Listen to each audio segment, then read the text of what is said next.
Thorny, as we venture into the R&R, two truths are consistent. We love our dear Montana state, and we love great beer. And you know who else feels the same? Jeremiah Johnson Brewing. Brewed in the heart of Montana in downtown Great Falls, Jeremiah Johnson takes Montana's finest ingredients to craft some of Montana's favorite beers. And now, Jeremiah Johnson's second tap room is open in downtown Coeur d'Alene. Their Citra IPA is probably one of my favorites. But we all know, Thorny, you're not the hop lover I am. You're more of a mountain man Scotch ale. Well, Foley, I'm certainly not a mountain man, but you are right. I do love their Mountain Man Scotch Ale. But come game day, you and I are both cracking their Golden Bobcat Pale Ale. So when you're looking for a quality craft beer brewed with Montana roots, a relaxing tap room, or just a six-pack to take to your favorite Bobcat tailgate, Jeremiah Johnson delivers. Make your next beer a Jeremiah Johnson, and as always, go Cats.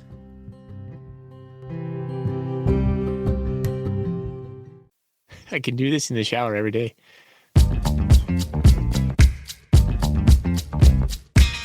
Welcome, everybody, to the R&R Catcast, a fan-based podcast focusing on Montana State athletics. We're two dudes named Ryan from the state of Washington talking about our dear Montana State. We hope you enjoy.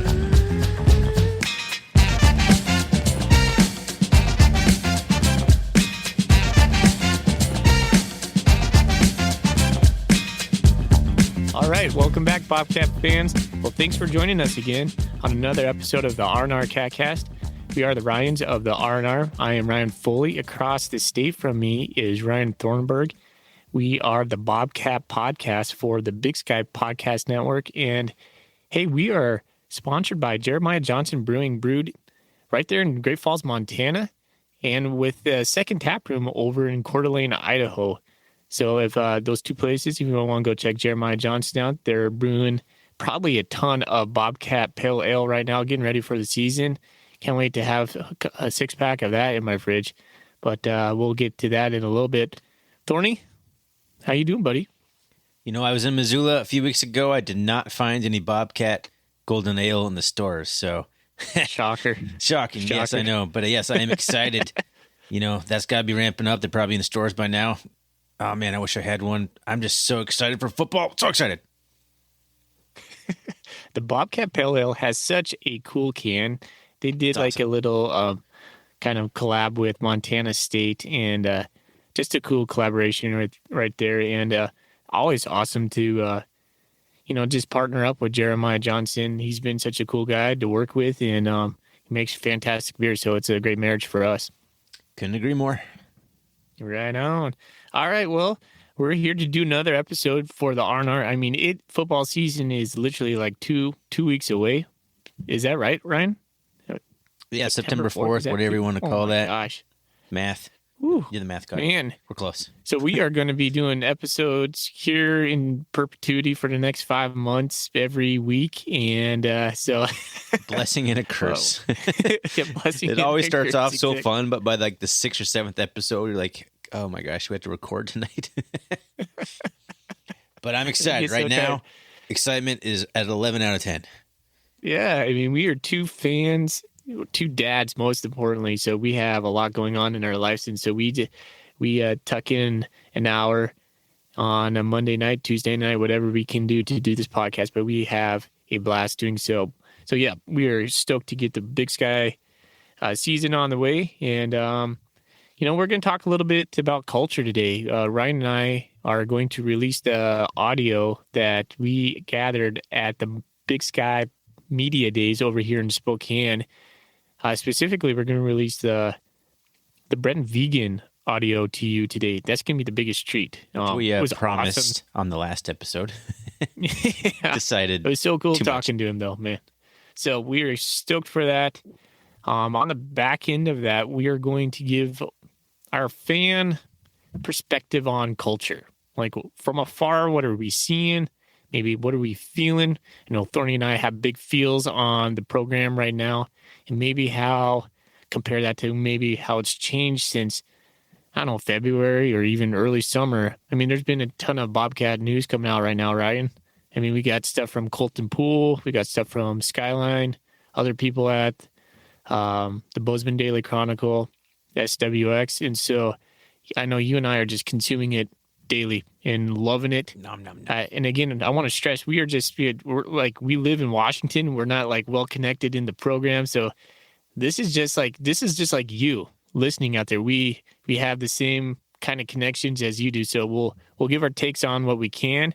A lot of time it's just a gut feeling on what we've been seeing and hearing, but it's worth talking about. Yeah, thanks for giving all the props to all those other media people too, because you were right.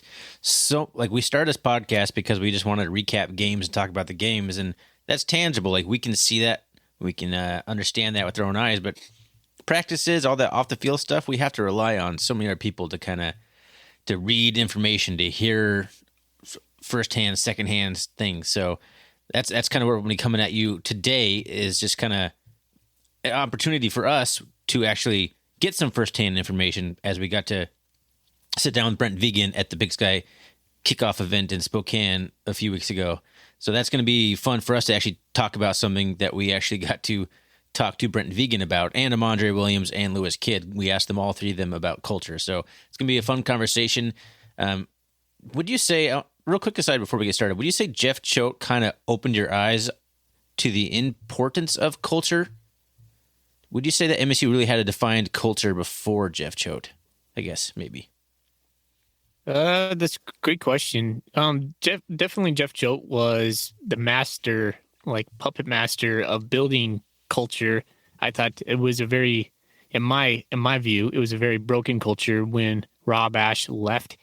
Then we don't want to go into that right now. Nope. So yeah, I think Jeff Choate was, well, he was the archetype for building toughness. He always called it, being like, he had like all the letters for a bobcat or a cat, character.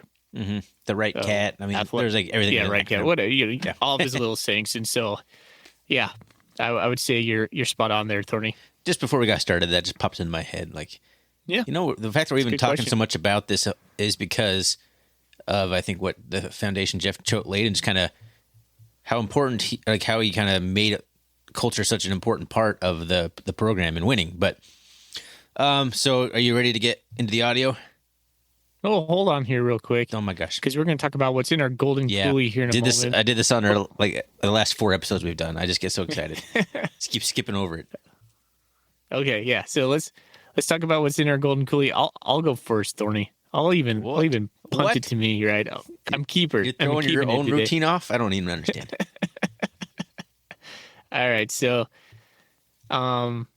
we went to a barbecue on this weekend, and we took a 6-pack of beer on this one that's in my golden coulee, and we left it there. And it was my wife's work, blah, blah, blah. Someone at her work that I just don't know. Anyways, they sent it back with us the next day. I saw it, like, I was like, did we leave that? Like, I opened my fridge, and it's like, there's that 6-pack. I thought we left that for them. She's pregnant. Turns out her husband's not an IPA drinker. They sent it back. My man. So I've never had this before. It's from Iron Horse Brewery, which is in Ellensburg. Yeah. If you've ever had Irish Death, that would be one of my favorite stouts. I've never had an Irish Death, but that's like their it's good. flagship beer. This is called Mel's Magic IPA. It's a really weird can. It has like a cow. Let me see. There it is. A cow looking into like a crater of a hole in a farmland. And the description says, big on hops, full on flavor. Mel's Magic is a well deep in character.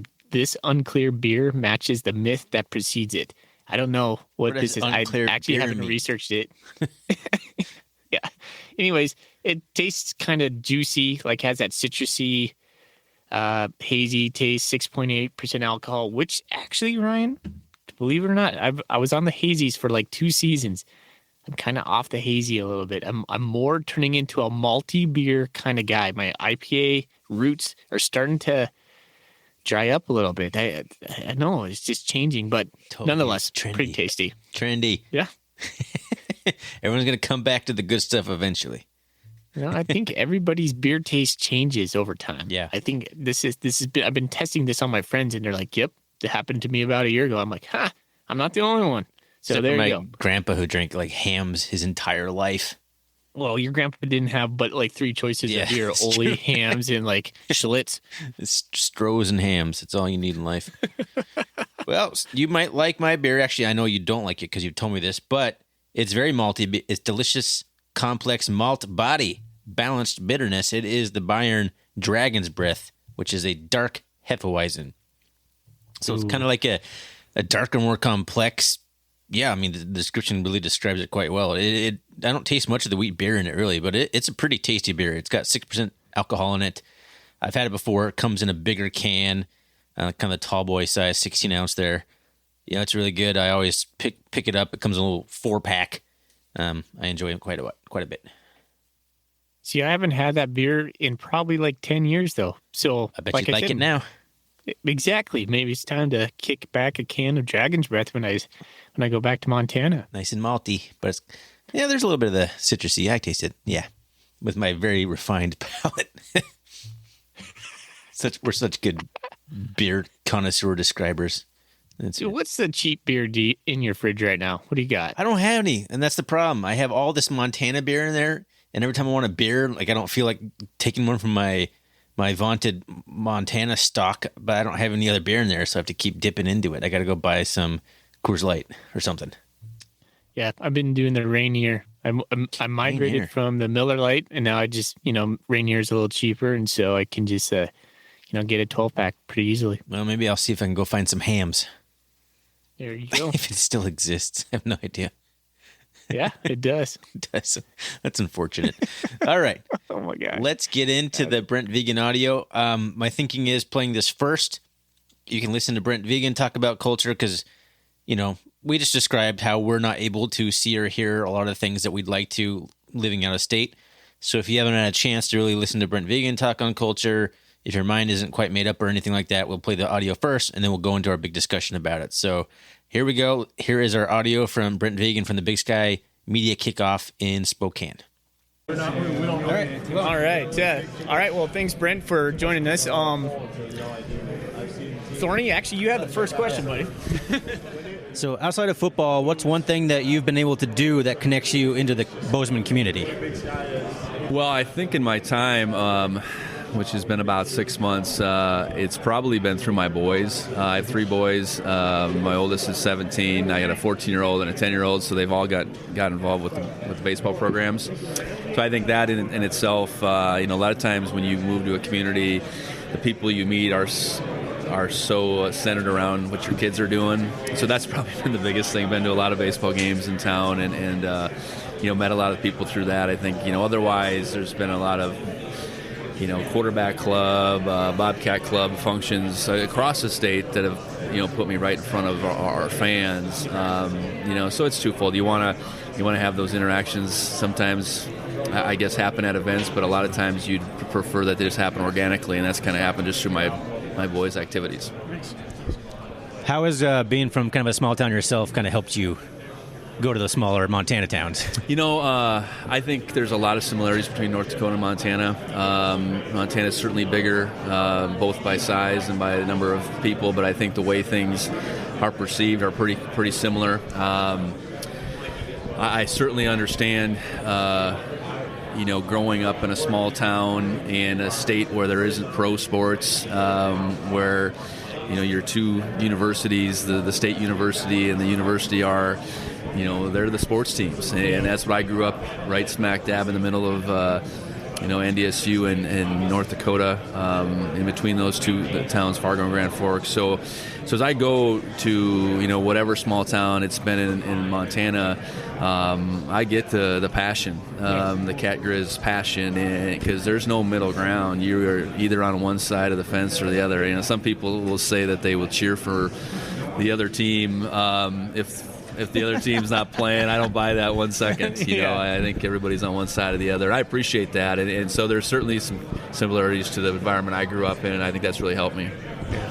Well, we're fans. I have no problem saying that we don't root for the Grizz in any way, shape, or form. Appreciate that. Well, I'll take this one next. So, when I listen back to some of your interviews, one of the things that strikes me is when you talk about your father, because I had a huge connection with my father. He recently just passed away. And so, I was like, yes, because you talk about how he influenced you. And my question to you is, what are some of the tenets that your father gave you that you want to give to your players? It was apparent at a pretty young age how much enjoyment my dad got from coaching, and in turn, the relationships that were developed. So I think what you realize is, yes, it's about wins and losses, especially at our level. But you better relate to your guys. You better be in position where they see you as a person that can advise them, be there for them, support them, because you want those relationships to be long-lasting. And I think that was evident pretty early in my observations of my dad's career, and then having a chance to play for him. It was pretty unique through that stretch, and my group of friends and how they became close to my dad as well. And there's a lot of things from how you approach the game and all that kind of stuff, but that's probably the biggest thing that is going to last forever. Is just the impact you can have, and then you want that to go forever. Is he still around? Yeah. Awesome. Yep. That's good. Yep. So what did you just think of the culture you stepped into here at Montana State? A really good culture. I think our guys had been through a lot. I think in particular that month of January was pretty topsy-turvy, and it was obviously Coach Choate's, I guess it wasn't his decision, but he didn't get the Boise job, so now he's staying. I think that was followed up shortly with the decision not to play, and then he left. So it was a real roller coaster, and it was 2 weeks before I was hired, and on top of what had occurred from March of 2020 through the end of the year, so it was apparent it was a pretty tightly bonded group, resilient group, but also a group that was looking for some guidance and some leadership. And I didn't want to come in and just completely flip things upside down, because there was a lot of good things that had been built. The success on the field, that galvanized perspective of how they were as a team. So really took a little bit more of a long approach, through the rest of the semester, through spring ball, to say, okay, how do we kind of take this blended approach of how we want this team to look, how we want this culture to look, and it's been a real mix of I guess let's just say principles that were there, and principles that I believe in were very much the same. So appreciative of what had been done before. I think Coach Choate did an excellent job of building a culture, and it's our task to build upon that, not recreate it, I guess. Yeah. I know, like, when I'm teaching, building a culture is everything in the classroom, and it just takes time, takes trust. Yeah. We go back to talked about your father and that stuff you were talking about. That'll pay big dividends for you as you move forward in it. I'm not trying to advise you on that, but yeah. I was just thinking as a teacher what that feels like in my class. Obviously, Montana State has national expectations. It's a national brand.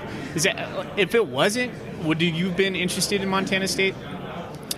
I think that's a great question. I had a good job, and when you have those desires to become a head coach, you don't necessarily control what's out there. The last several years, while an assistant at Wyoming, I was approached by at least a few places from an interest perspective, and nothing really had triggered my interest, but this was one that really did. So yes, I guess you want to coach at a place that has a commitment level, certainly from administration, but from a community, from a fan base, from a state, and it's that and then some at Montana State, and all the things that are going on. Within Bozeman, the growth of our university the last decade with President Cruzado. I think the 5 years while Leon's been here, there's a lot of things lined up. And to be a good football program, it's not just a football coach. It's not just a bunch of football coaches. It's an athletic director. It's a president. It's a community. All those forces have to be aligned. And that was something that was was pretty clear as the process was going on that was all in play. Yeah, that was actually one of the questions I had was just, how good a support Montana State has from the top down, and it hasn't always been the case. And I just was going to ask you how important that is, but you answered that question, so that's really good to hear. I think we should. Yeah. So you've experienced championships at the FCS level. We've been close, we feel, as Bobcat fans here. So what do you think that we need to do, the Bobcats need to do, to kind of take that next step? Well, one of the things that I harken back on was when we came out when I was at NDSU in 2010 and actually beat the Bobcats, and then we went out to Eastern Washington and lost to last week. I think our guys, those back-to-back weeks recognized, okay, we belong on the national stage, and then we're close. And I was hopeful, and I got the sense that 19 experience, making to the semifinals, the scoreboard I don't think reflected in Fargo that day of how the gap had closed between 18 and 19. And I went back and watched that game early on in the process, and so our guys, it's a sense of confidence to some degree that you belong and you can compete on that level. But then it's having a resilient nature. It's I think those teams that we had at NDSU our last 3 years were very talented, but there was other talented teams out there. We faced a couple Georgia Southern teams that were maybe as good a teams as I've ever seen. I mean that, and Sam Houston was good through that stretch. So my point is the lines when it comes to throwing 11 guys out there sometimes are pretty blurry as far as just who should win. Now it mentally it takes belief. It takes that thought that you look at one another in the eye and say, all right, this might be tough, but we've been through some tough stuff. Now let's just hang in there. Let everybody do your job. Don't try to do too much. And those are kind of those principles I know that we're building through the summer on top of what we did in the spring. So beyond our ability, we have a belief system that no matter what the situation is, we can come out on top. And I think talent is one thing, but the other side of it is, I don't know. It's pretty dang important, and I know we're working on that, and I feel like we're getting closer. Well, that's certainly true when you talk about the rivalry, and you've probably been cat grizz to death, but my question on that whole topic is, who do you lean on in order to feel the importance? Who's been teaching you about the cat grizz? Like, who's your go-to? Well, I've gotten some fair advice, some fair suggestions when I went across the state. So I would certainly lean on those people somewhat. But I think ultimately it's the players. I think in particular, to me, it's your Montana natives.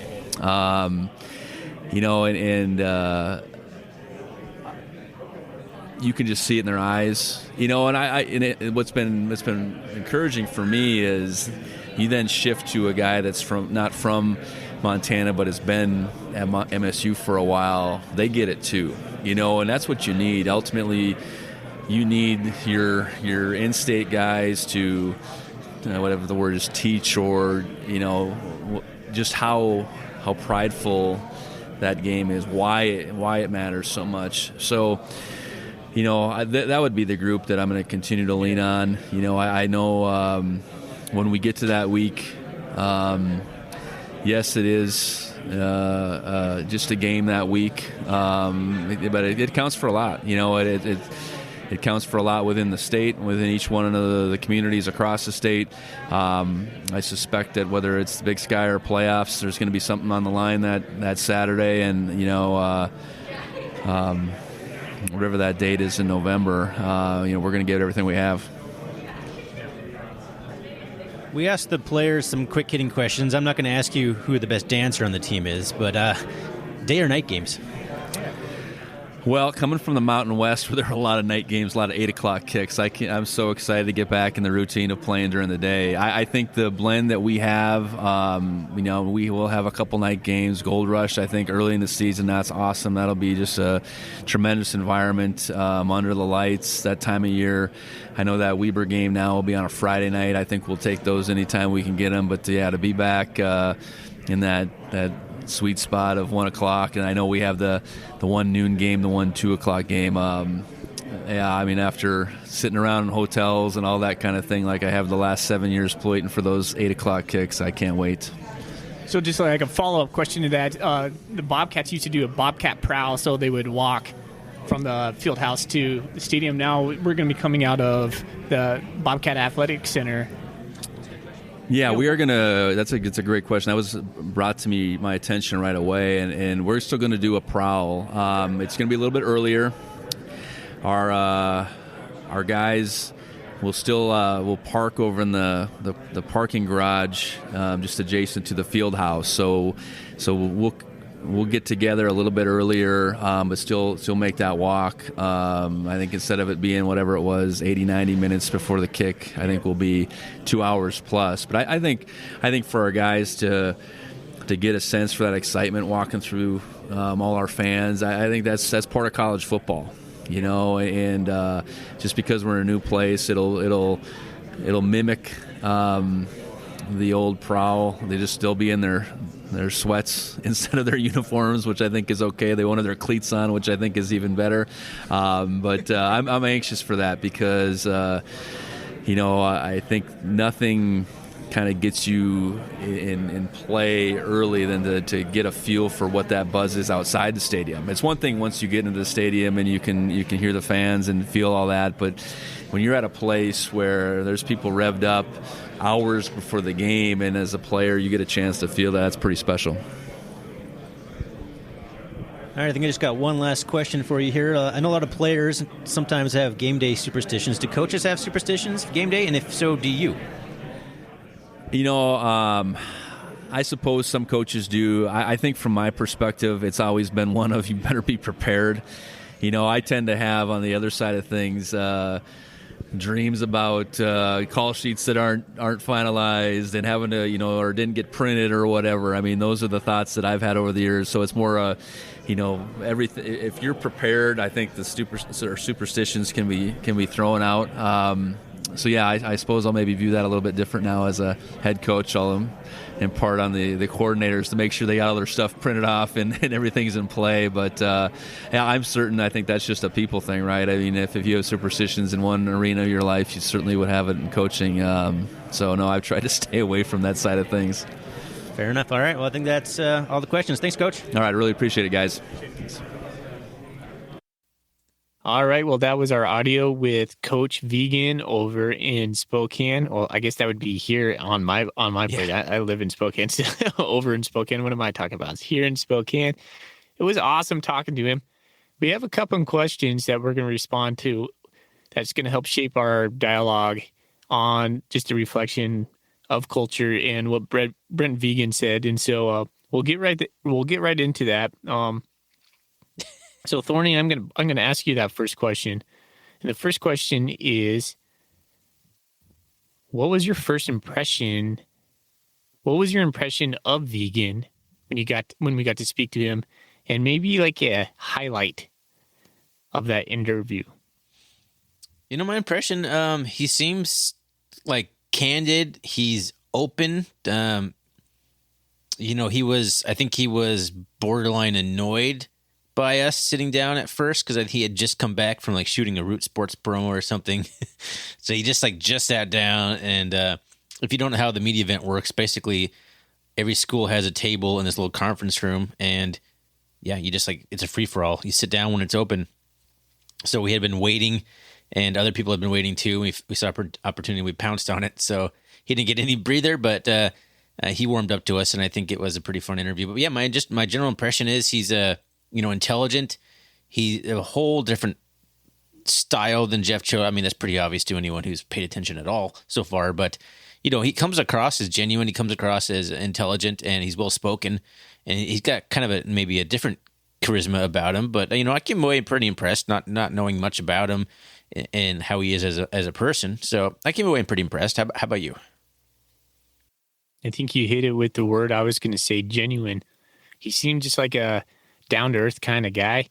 Funny you said that he seemed a little bit annoyed. He did kind of seem a little bit annoyed. Because, he had sat down, and I remember he, pulled out his phone, and he was starting to scroll, and they were like, all right, let's go get it. And he was like, okay, well, more people to talk to. Who are these idiots? Yeah, exactly. But by the end of it, we got him leaning forward a little bit. And he said, we asked a couple good questions in there. I think my highlight was asking him about his father and kind of the values he got from his father that he wants to pass on to his players. Father stuff is a big thing for me, with my dad passing last year and how important my dad was to me. And then just being a male teacher, it's always kind of on the forefront of my mind. So that was probably my highlight. But overall, Ryan, I came out of the interview just more, I guess, confident in the questions I had about Brent Vigen and just the culture in general. But we'll talk about that in a little bit. Well, I kind of want to go back to something you said prior to even the beer talk, and you talked about Jeff Choate. The reason why we actually did this whole episode is kind of just to juxtapose the culture of Jeff Choate to what we're seeing right now with Brent Vigen. Because for me, I don't know about you, Ryan, but for me, that was one of my biggest worries. Because Jeff Choate had a stellar culture. I mean, in a way, the culture Jeff Choate built was really around Jeff Choate. And we kind of talked about this a little bit off air, off podcast, but we talked about for me, Jeff Choate was the players would sell out for Jeff Choate, right? Would they sell out for Montana State? And I think there's a little nuance in there. Was Jeff Choate all about Montana State, or was Jeff Choate all about Jeff Choate? Regardless, I mean, maybe that's a totally different conversation. But again, going back to when Jeff Choate left us, we were all pretty heartbroken. I mean, you and I described it. It was like a legit emotional breakup for us. I know for me it was. So, that, going into the Brent Vigen era, I was like, how is he going to keep this culture? Will the players from the old culture rally with Brent Vigen or against him? These are all big questions I've had in my mind. I think it was a question for a lot of people because, like you said, Jeff Choate built up such a strong culture, and that was part of the reason that the Cats won. I mean, you can go back and look at, was Jeff Choate a great coach in terms of schemes and X's and O's?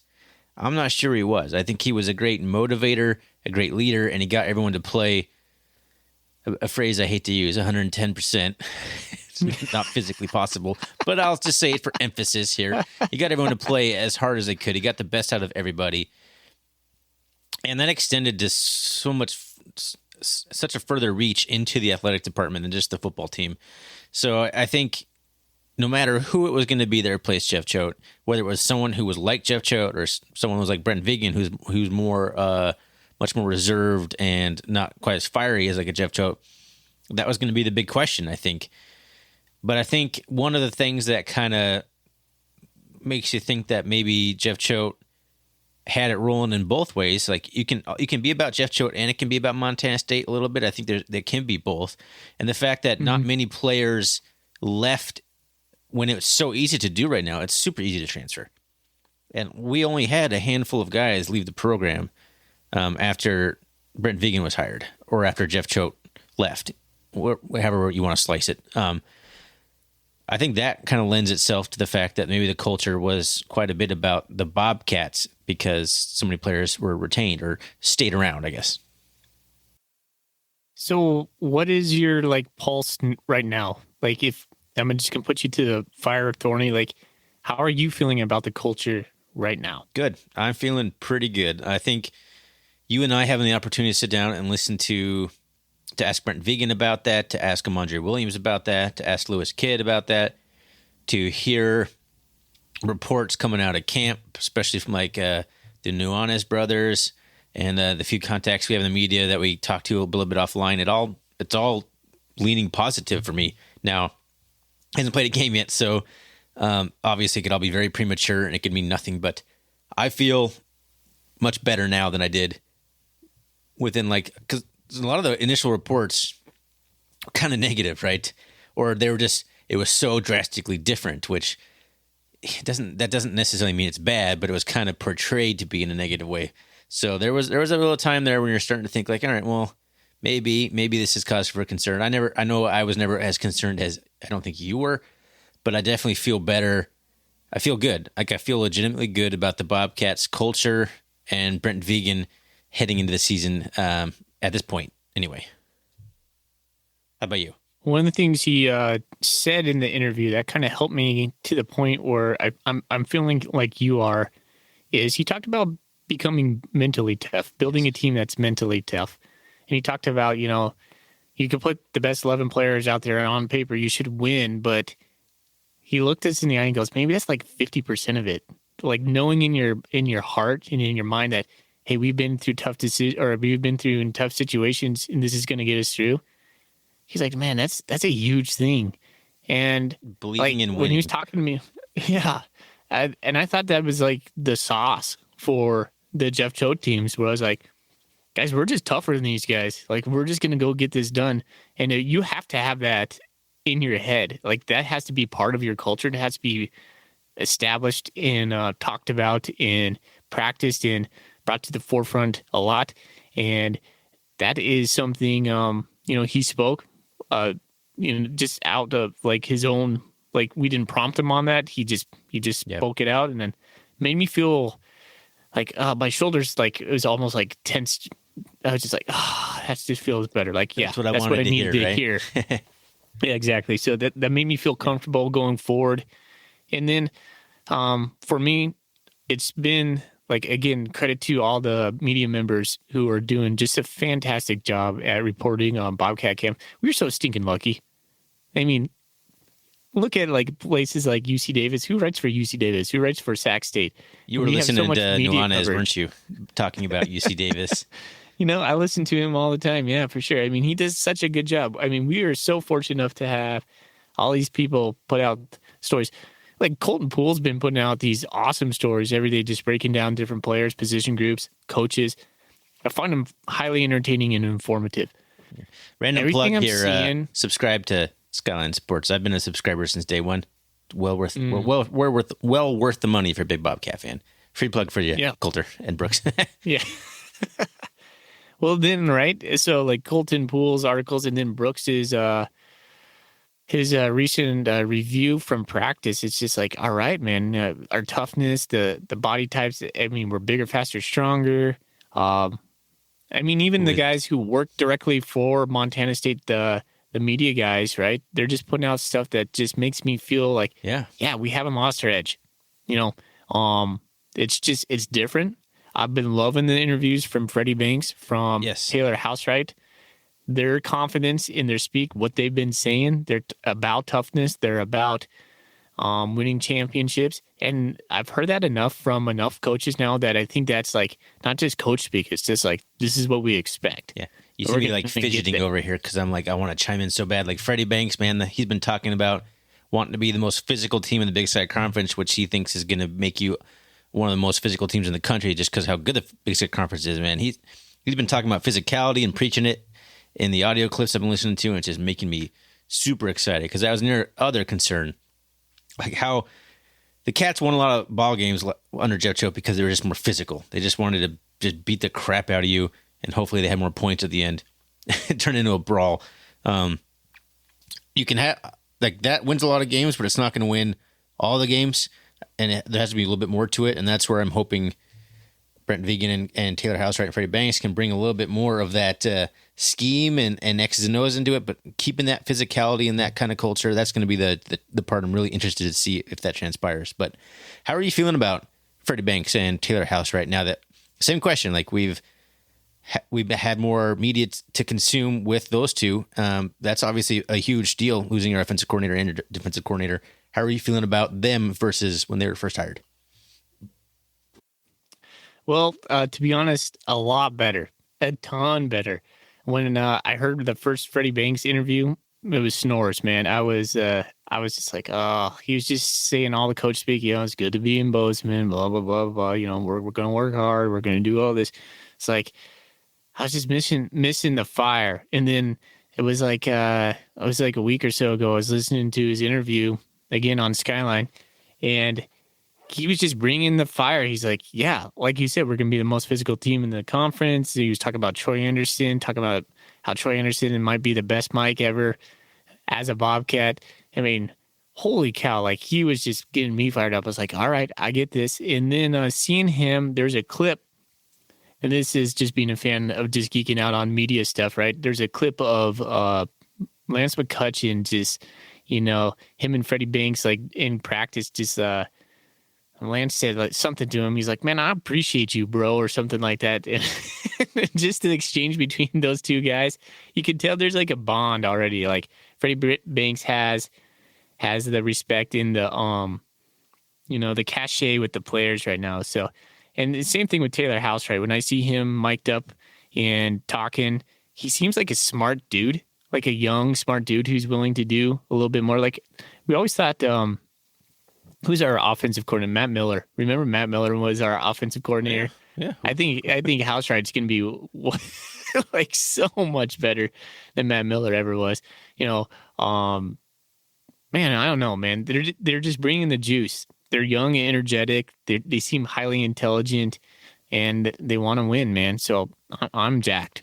Yeah, kudos to MSU for putting out little clips of like mic'd up Taylor Housewright or some just snippets of Banks coaching his way, and you watch those videos, you listen to how actually see them going about their business, you listen to interviews, you start to realize, all right, these guys might be inexperienced and young, but in today's game is getting guys just to buy in more important than having 30 years of experience and is knowing X and O's? I don't know the answer to that, but I think you can win obviously with young coordinators. We did last year with Matt Miller, 27 years old or whatever he was, 28, I don't remember, but it's such a player's game, and if you can get the players to buy in and play hard, that's going to go a long ways. Yeah, I feel a lot better about those guys too. I'm just feeling better about all the new hires on the staff. The only guy we haven't heard much about is Coach Sean Howe or Ho. I think it's Howe, right? Howe. I haven't heard much about him, replacing obviously one of the most beloved coaches on the staff in Byron Hout. I haven't heard a lot coming from that side of things. But other than that, the big positions, the defense coordinator, head coach, and offensive coordinator, feeling pretty good about. Yeah. So I think there's a good connection between the old staff and the new staff. Mm-hmm. And the culture is blended perfectly. So Ryan kind of put a bow on this. I think we have now maybe what Jeff Choate didn't have. Maybe the extra sauce, as we were talking about, to get us over that hump. So a couple things that we'll need to continue. The culture of just toughness. The Jeff Choate culture still continues on. And by all accounts, when we listen to Brent Vigen and listen to him talk, he's very complimentary of Jeff Choate and the culture that was built, and wants to continue that similar type of culture. But I think now we have like more, like the offense, I think is going to be just better, more dynamic than just running the same play. Although we could bludgeon people with that same play and win a lot of ball games. We all saw the ceiling when we got to like North Dakota State or, you name it, right? So I think our offense will be more dynamic. And the other thing I want to mention before I just wrap this up is recruiting. That's still to be seen. How are we going to recruit? How are we going to continue to recruit in-state players? Because right now we're losing a little traction. Yeah. To be honest, Montana. I keep seeing all those recruits signing to the Grizz, and I'm like, oh man, we've signed like one player in the class? Yeah. So they have like 6. I remember that's the very first thing Jeff Choate came in and was like, beat this guy on the state. And that was his thing, was just like getting Troy Anderson on board, getting all those Montana guys on board. So I'm kind of holding my breath on that. If we can nail that down, I think maybe we have the recipe for a national championship. Yeah, that's a whole discussion about recruiting for sure, especially in state. But, the roster, Bobby Houck has been having to rebuild the Grizz program since he got in the last 2 years. Like, Vigen took over a team that didn't have a lot of needs at the moment. So they have more opportunity for recruiting. Our roster's pretty full. That's what I'm hoping is happening in the in-state thing. But yes, remains to be seen the recruiting prowess of the new staff. I know Jeff Choate was an ace recruiter. But at the same time, half of his high-profile recruits left every single year. Like, he just kept out recruiting each other, and then they would maybe he wasn't recruiting the right guy. It's like, that's a whole discussion on all the 3-star guys that Jeff Choate got. Only half of them ever stuck around. So it remains to be seen. It's kind of interesting. Just an example of this. Trey Webb comes in. Like, where did that come from? There's like no announcement or anything. Just Trey Webb, a 30-game starter in the Mountain West and an honorable mention all conference for like a 9-1 San Jose State team last year. Just transfers in. Like, there's no news, nothing. Like, that's a good get, right? Like, that's just. But there's no fanfare about it. So we'll see. Was he the guy that had offers from North Dakota? Or, I mean, not North Dakota, but Notre Dame? Yeah. He tweeted out that he did have an offer from Notre Dame. I don't know if it ever, transpired or whatever. But here he is in Bozeman. So, it remains to be seen the recruiting side of it. But that's a great question and some great points as a remains to be seen type situation from Vigen and company. Got it. Ryan, is there anything else you want to mention about culture before we move into some Golden Coolie questions? There was, but I forgot it, so can't have been that important. Let's move on. All right. Well, let's get into some Golden Coolie questions. I mean, I think just a little bit of summation there. We both are feeling really positive. Montana State's on the same track. I mean, we're just happy Bobcat football is coming, but all reports that we're seeing and reading and listening to and vibing on, man, it's good. And so I think Bobcat fans out there, you should be encouraged if you're listening to this. So let us know how you're feeling. Yeah, exactly. Let us know how you're feeling. All right. Well, some fan interaction. Man, I have a ton of Golden Coolies I just need to send them to people. If you want a Golden Coolie, really, and you've never been picked for one, send me a private message on Bobcat Nation, or you can reach out to our Twitter account at rrcatcast.com. I will get you one. I don't care. Like, I would love to spread the brand around. So, yeah. If you don't get picked and you've been waiting for 3 years and you still haven't gotten a Golden Coolie, reach out to us. I will totally send you one. So anyways, with that being said, we did get a couple Golden Coolie questions from some of our fans. This one comes from Mama Cat. Mama Cat is a Golden Coolie winner before. She already has one, so she said not to pick her again, but she has a good question. She said, "Hi, Ryan. You mentioned that you are discussing the current state of our culture. I have a culture question, not football related. How do you think the current culture of lack of employees in Bozeman will affect game day experience? For example, will concessions be open? Will the bookstore be selling gear? Will the bookstore even be open? What about restaurants that have had to randomly close, or hotels that can't keep staff so they have to limit rooms available? Will that affect people coming to Bozeman?" That is her question. Thorny, I'm going to have you answer that first. Do you know if the people that work in the concessions are employees of MSU, or how are they contracted? I guess it's my first question. I don't know. I actually don't know the answer. My first instinct was anyone who works for the university, they're government employees. They have sweet benefits. I don't think there's labor shortages for those kinds of jobs. But maybe for concessions, it might not be the same scenario. They're usually younger looking people. So I don't think there's going to be any problems finding people to work at the concessions. There's only, there's not that many positions to fill, and it's only for one Saturday. It's every Saturday, so it's not like it's a full-time job. You can find people for that kind of labor, I think, right now. I don't see the bookstore being any problem either. For that same reason, there's got to be an employee, but if they can't find anyone to work the cashier shelves, I mean, I assume that job is also probably a government state job where those kind of jobs are easy to find people The ones I'd be concerned about would be, the restaurants and the hospitality industry right now are definitely facing shortages everywhere. But, if you're a restaurant and you can only get so many employees and they can only work so many days, like you're scheduling anybody you got on that game day in Bozeman. That's going to be your money-making game. So you'll be able to pull together if you're having labor shortages, you'll find a way to make it work for the main events right there. You'll be working yourself. You'll get your spouse in there, on the dishwasher. You'll do what you need to do to make some money to survive on the biggest weekends of the year for you. I assume like the restaurants probably make half their revenue in just the football season alone, I would imagine, somewhere in that range. And hotels would be one I would be most concerned about. If hotels are actually so short-staffed that they're actually limiting rooms and they don't have capacity up, I'm concerned about people not being able to find enough hotels.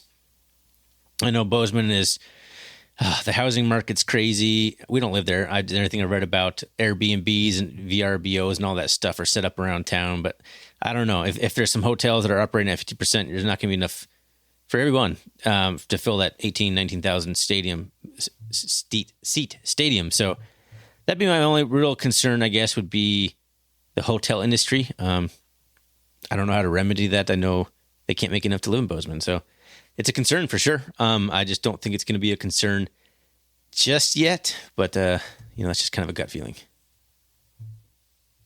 Any thoughts there, Foley? I don't know if I have any thoughts after that. Yeah, I covered it all. I mean, that was a soliloquy, man. You went on for like a good 2 minutes. It's Bobcat game day. They better get it open because they're missing out. I mean, the bookstore, they're going to be. They'll put professors working in that. They'll get the janitor to come in and be a checkout person, and they'll find a way. Yeah, Mama Cat, to kind of put an ease to your question right there, not ease, but I think it's going to be okay because those are big cash days in Bozeman, so they're gonna make it work somehow. Leon Costello selling nachos. Take some extra cheese there, Leon. All right. Oh my gosh, this one came in. This always makes me just kind of giggle inside. Our friend Montana Bob said, "How close is MSU to providing full cost of attendance scholarships?" All right, you're tackling that one because I have my and oh my god, I love these questions because I think people think we have some sort of insight that we're just fans. We're like you, Montana Bob. We don't know. I mean, like Thorny said earlier, or maybe it was a different conversation. We don't have Leon on speed dial. No, if speed dial is even a thing anymore, right? So, if you could reach out to Bill Lamberty, reach out to Bethany Cordell, Leon Costello, all friends of the R&R CatCast. They might respond, they might not. I'm not sure. But that's a good question because I know that was something that was talked about a ton last year, and that could be a game changer when we're looking at schools who already do that, i.e. North Dakota State, those kind of schools. So good question, although Ryan and I, unfortunately, Montana Bob, we just don't have that information. Sorry, buddy. I wonder how the name, image, and likeness is going to play into the cost of attendance thing. Yeah, and that's something we need to talk about. Maybe get a media member on who's a little bit more, well versed in that to kind of like riff on. Colton Poole type guy who is showing interest in being on there. Said podcast. I think that'd be a good option. I did see some players today. I think it actually was it the Chronicle that put out the article about some of the players are signed with like Barstool Sports. It was like 7 MSU athletes. I've been wondering who's been signing where, if anyone even has. All I've seen is Barstool, but kind of a tangent there. But I don't know the answer to the full cost of it, attendance. I haven't heard any news on that or reporting on that in quite some time. And like Ryan said, we don't have any better sources than probably you asking the question. You're better off like asking Vim probably. That guy knows way more than we do in terms of connections. All right, Thorny, do you have a question? Like I know you had a couple that you maybe wanted to bring forth. So we've had quite a few questions, and thanks everyone for submitting your questions. We're going to do an episode next week. We're going to talk preview the team and kind of the upcoming season more from an X's and O personnel type standpoint, get a little more into some football chat than just the kind of broad culture question. A lot of questions I've seen come in, I think will be a perfect fit for that episode, so we're going to save those, but one of them I think could work for this episode because it doesn't really fit into anything. Joe Bobcat asks, if you could switch one of our away games to a home game, which would also require switching one of our home games to an away game, which ones would you flip around and why? He says the stipulations are no switching cat grizz, as the whining from the University of Montana would be unbearable. Besides, we own them in whatever stadium we play them anyway. Nice, Joe. Alternate question, if you could, let's just stick with that one. So you switching away a home game for an away game, but then you also have to do the inverse of that. Where are you headed there, Foley? Where are the Bobcats traveling to? I'm gonna do the first one where I'm gonna say I want to play Weber State at home because it was either going to be, and I'm probably going to take yours, is either going to be against Weber or Eastern because we're both on the road. Like we went through the schedule last week, we have Weber State, Eastern, and Montana all on the road. They're our last 3 games. I would take Weber State because selfishly I can still go to the Eastern game over in Cheney. There you go. That's just down the road for me. But that means we would have to reverse some other one. I think, head down to Greeley. We just played Northern Colorado at home. It's typically Northern Colorado is a little bit better weather. They're a little further south, so they still have some nice weather. I mean, that's a pretty easy win for us, so that'd be my go.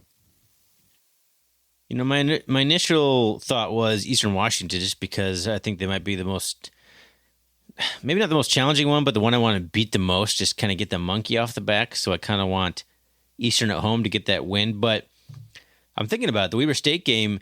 If we're keeping the TV contract portion of it, I'd rather have that game in Bozeman because it's on ESPNU on a Friday night. So that's a doubly good thing to have Weber State up in Bozeman, and it's on ESPNU.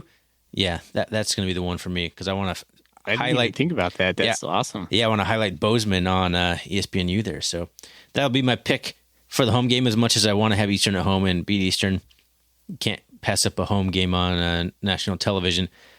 And then for a home game that we could make an away game, I don't know if it matters. We have some pretty soft home teams. Like, might as well just go play at Drake and get the away game over right off the bat. I think that's the easiest game on the entire schedule. That's Gold Rush, man. That's the game you and I are going to. Yeah, I guess you can't really change Gold Rush then, could you? If I'm keeping the TV contract the same, then I have to not have Gold Rush anymore. All right, go to San Diego then, whatever. San Diego might be tough at home. Tough game, man. It might be tough. I'm more concerned, man. We never play well in Greeley, though. You picked Greeley. I don't really want to go to Portland State just because it's a garbage high school. Fast in Greeley the last time we were there, man. We waxed them. Yeah. Maybe Cal Poly, although that's homecoming. Man, it's a complicated question when you start looking at the, whatever you want to call, like the homecoming, the Gold Rush portions of the game. So I can't pick homecoming or Gold Rush then. So, yeah, we'll go to Greeley. Whatever. That's a good question. That is a good question. That's really good. I thought I had some easy answers for it, but then you start thinking about that kind of stuff, it makes it a little more complex. But there we go. I think we both picked Weber State and Northern Colorado. Same answers. I'm going to read one more, and then we'll end on this one. How many tackles, this is from Allcat, how many tackles does Robbie Hauk already have in this year's Cat Grizz game? I think he gets 5 tackles for every preseason All-Conference or All-American list he's on, so he's probably got like 25 tackles by now. Yeah, there you go. Sounds about I think right. that's about right. I don't know how UM counts their preseason tackle tally. I know we do 0 like everyone else, but I think they do a little bit different over there.